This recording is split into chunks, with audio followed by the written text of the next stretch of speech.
Hello, Racing X, Bella King back here again. We're at King Abdulaziz racetrack, and as always, I manage to find some Aussies no matter where I go. Guys, I am here with Rion and Sam. We have had an incredible morning of track work, and these guys play a huge role within the Jockey Club of Saudi Arabia and, of course, this week, so we had to sit down and catch up with them. Boys, first of all, I want to know how two blokes from Queensland end up in Saudi Arabia. Rion, what was your experience? I guess modern day recruiting for jobs. I got a DM on LinkedIn saying that they were recruiting for some integrity roles here. So sort of quickly got on the Google machine and worked out where Riyadh and where Saudi Arabia was. I instinctively thought it was Dubai. I'm not gonna lie. So just went through that process in the recruiting phase, and spoke to some people who I knew from the ATC in Sydney who were working here, and then went through the recruitment process and got recruited that way. What about you, Sam? How did it work for you? So I was exactly the same. A message on LinkedIn, and they said, "Would you be interested in an opportunity in the Middle East?" And I read it, and I thought, "This is this one of the scams they warn you about?" And then one of the guys I was working with at the time actually said, "Oh, did you hear about Rion's interview?" And I said, "No." And they said, "Oh, go and listen to it." And it was an interview from Rion. He was already over here at the time and talking about Saudi Arabia. So I thought, okay, maybe it's actually it's real. So I did the same thing as Rion, looked up where Riyadh was and what's going on. And I replied to the DM on LinkedIn, and then went through the process from there with an interview, and now we're here. So yeah. It's quite incredible. And in terms of both racing and the culture as a whole, what's been your experience in terms of differences, I suppose? I guess the biggest thing here is we have, from a racing perspective, it's dirt racing. I've done a lot of racing in outback Queensland. I did the Birdsville circuit many times, but it's a completely different racing prospect here on dirt. We have got the grass track, but racing-wise, we've got brilliant horsemen. The local jockeys are amazing. So it's a challenge for the Saudi Cup to have local domestic racing 364 days a year, and then to step it up to what's a now world-leading international event like the Saudi Cup. That's a challenge, but I love it, to be honest. It's a new experience every day. It's great fun. We were chatting earlier, Sam, about just the general sporting culture over here, and its growth has just been huge. And you actually ran into Ronaldo, is that right, over here? Yeah, it was only a quick stop. I didn't end up actually saying hello, but I am a big fan. But I was shopping in the Kingdom Centre here, and as I walked past a 6'5" looking man and very athletic built, and I walked past him, turned around and had to take a double take, and yeah, sure enough, it was Ronaldo just walking with his manager, no security or anything. So it's a little bit different to what you're seeing here. The culture here is very respectful. Everyone kind of keeps their distance and space a little bit and respects everyone's privacy quite a lot. So it's a bit weird. You walk past someone like him who's probably the most, I think he's the most popular influencer on Instagram and stuff like that in the world, with hundreds of millions of followers. So it's a little bit surreal, but the sport culture here is going through rapid change. I mean, not just with racing, you got golf, tennis, and all sorts of things. So it's picking up steam very, very quickly. Very exciting times for Saudi Arabia. And we were discussing earlier, as you mentioned, it's a massive carnival, and stepping up from just your standard racing 365 days a year to obviously this massive Group 1. Sam, how does your role sort of look at this time of year when it comes to handicapping the horses, especially the international prospects and their invitations over here? Yeah, so it's a very long process. We essentially have all the entries for all races closed on the 1st of January this year. So from that point, we have about 5 days before our first selection meeting with the Saudi Cup committee.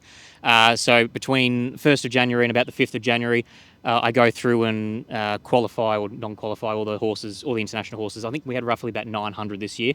And then I've got to give ratings to each and every one of those horses. So over 5 days, probably 14-hour days over that, not a whole lot of sleep.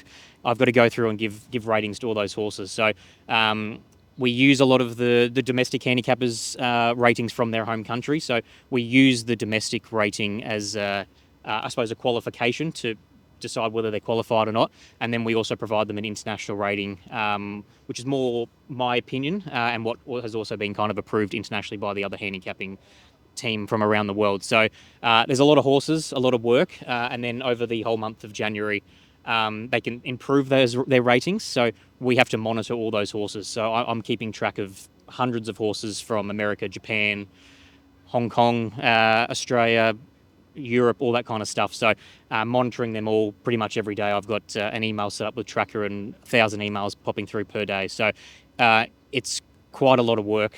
Just that initial stage, once we've kind of got all the ratings finalised, it's just a case of updating them and then going through the invitational process, deciding who and what we invite over for the Saudi Cup weekend. Yeah. It's an incredible role and obviously very taxing, but so rewarding when you see weeks like this come together. And Rion, with your role as a steward, I'm curious to know sort of with both the IJC and then obviously the international contenders, what does this week look like for you?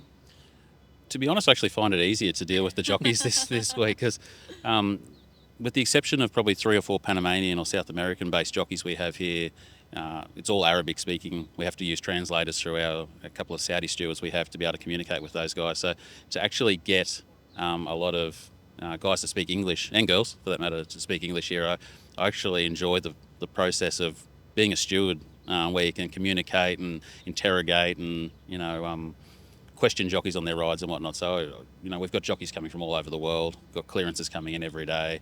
I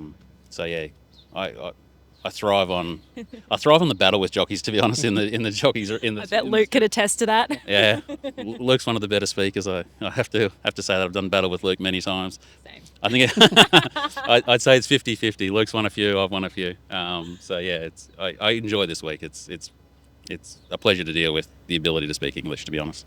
The carnival has grown so much within its 6 years. This is obviously its 6th year in running. What is exciting you guys about the future here, and what's your projections for the growth? Well, I think we were just talking before with Tom Ryan. He's one of our senior directors here who was here for the initial Saudi Cup. And I guess the club's pinnacle race is the Saudi Cup, obviously, but they're very proud, and Sam can attest to this more than anyone. The undercard is really coming out. Like, we sort of pinned our hopes on the Saudi Cup at 20 million, but we're loving seeing the undercard races come up in prize money, go to the pattern, get upgraded races. So we'd love to get one of the other races rating up to get to Group 1 status as well. So I think that's from a racing perspective, that's the goal for Sam and the guys who recruit the horses here moving forward, is to try and get the Neom and those sort of races up to Group 1 status moving forward. That's what's the exciting part for this carnival.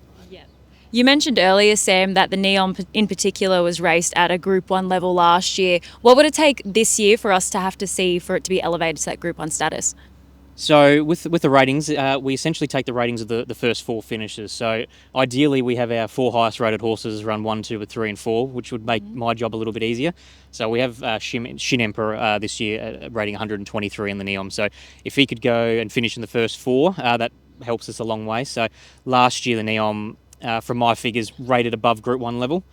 So if it can then rate again this year above Group 1 level again, we potentially have a chance to put it to the Asian Patent Committee to get upgraded to a Group 1, which would be phenomenal. I mean, as Rion said, we've obviously got the Group 1 Saudi Cup, but to have another Group 1 that we've almost started from scratch as well and had to work it, I suppose, the hard way a little bit would be fantastic. And as an overall push to get us to a Part 1 country, having another Group 1 on the cards is a massive step. So we're hopefully another good running of the Neom, and as Rion said, it's not just the Neom as well. We've got another few races that have been upgraded. We had the Dirt Sprint this year upgraded to Group 2 level as well. So every year we're chipping away slowly, getting really good horses, and we just got to keep at it. And I think we've got a pretty good following now, and a lot of trainers want to keep coming back year on year. So we're heading in the right direction for sure. Absolutely. You can see every year just the growth and the quality of horses is improving. It's incredible. And I want to move on to a bit more of life in Riyadh. What do you guys get up to? I heard you're a bit of a golf fan, Sam. Yeah, as Rion's been chanting around the office this week, is what do we do on Sundays? On Sundays we golf. We golf. So after 36 races across Thursday, Friday, Saturday, Sunday's generally a half an off day for me. We've got to have all our ratings in by Sunday night, but we generally take the mornings to go and clear the head a little bit and play golf. So we've taken that up almost religiously the last few months, and slowly improving. But we've been getting into that and trying our best. The live golf scene's amazing here for people who enjoy golf like us. The money they keep sinking into the Riyadh Golf Club to bring it up to be a venue that can host those European Tour events, the live golf. So whilst the professionals are the beneficiaries of that, we are also as well. So it's good for us. You get on a golf course anywhere in the world and you feel like you can be anywhere in the world. At the end of the day, we're in a desert So to be able to get onto the green grass of a golf course, it's an outlet for us to get away from racing and just enjoy. It would be quite a stark difference. Spend a from bit the of time desert. in the woods trying to find our golf balls is always nice. Yeah, So yeah. get one with be one with nature. Yeah. So we're rather competitive. We're working on the handicap, so we're. I feel like when you work in racing, you're competitive everywhere else in your life, aren't you? Golf is the go-to sport for racing people, definitely. So Steward's not excluded from that for sure. And handicapping. Yeah. Where is the best places that we can go to for a bite to eat or a cup of coffee in Riyadh? Sam's your man there. He's the food. Coffee, unfortunately, Foodie. not a coffee drinker. I'm a tea drinker, so I can't really help you on that front. But I'm a big foodie. Outside of golf, I do enjoy eating. I've only put on about 2 kilos since I've been here, which is surprising. Very good. Miracle. It's a Yeah. miracle. It dead set is a miracle. So the quality of food here is phenomenal. Honestly, I haven't had a bad meal anywhere. Some of the best Italian food I've had, some of the best Japanese food I've had, fantastic Mexican food. Honestly, I can't decrease my food intake, so I've had to increase my exercise intake. So Rosh and Front here is a fan favourite of mine. It's basically just a shopping mall precinct, and yes, fantastic steakhouse, great Italian food, great Japanese food, and just a real nice outdoor family kind of vibe setting. So, but honestly, there's that many restaurants I could list off. We could be here for a couple of hours, and you wouldn't be disappointed with anything that's here. Oh, I love it. And Saudi Arabia is the center of the world. Did that sort of become a bit of a draw card for you guys in coming over here, the travel component? It certainly didn't dissuade me from coming here, that's for sure. So, as we all know, in Australia, to go anywhere is 13-hour, 14-hour flight just to get to Dubai to then move on to Europe. So it's a magnificent travel location here. Like before I came to Saudi, I think I'd been to Hong Kong and America. That was the only 2 countries I've been to. I think I'm 14 or 15 countries since then, and I've only been here 2 years. So we are also the beneficiaries of an off-season here, which racing people aren't used to. So the summer months just gets way too hot to race here. So we get sort of 3 months of the year off where we got weekends to ourselves. You can get on a flight. You can be in Rome in 4 or 5 hours. You can be in London in 7 or 8 hours. So and you can get very cheap flights with the discount airlines here. I think I flew to Budapest once for $50 from here. Excuse me? Yeah. So it's a magnificent place to live and travel. There's obviously some restrictions through living here, through no alcohol, to be blunt. So you've got to adapt to that, be willing to accept that, which we most certainly are. It's not remotely a problem. And then when you get to the off season or to Ramadan and those places, you can get away, travel. It's a magnificent place to live in that regard. Beautiful. Thank you guys so much for your time today, and best of luck over the weekend. You guys are going to be flat out, but you must be so proud of what you've produced here. Absolutely. The Saudi Cups are merging, and we're just honoured to be part of it. Thank you both so much for your time. Great. Thank you. Thank you.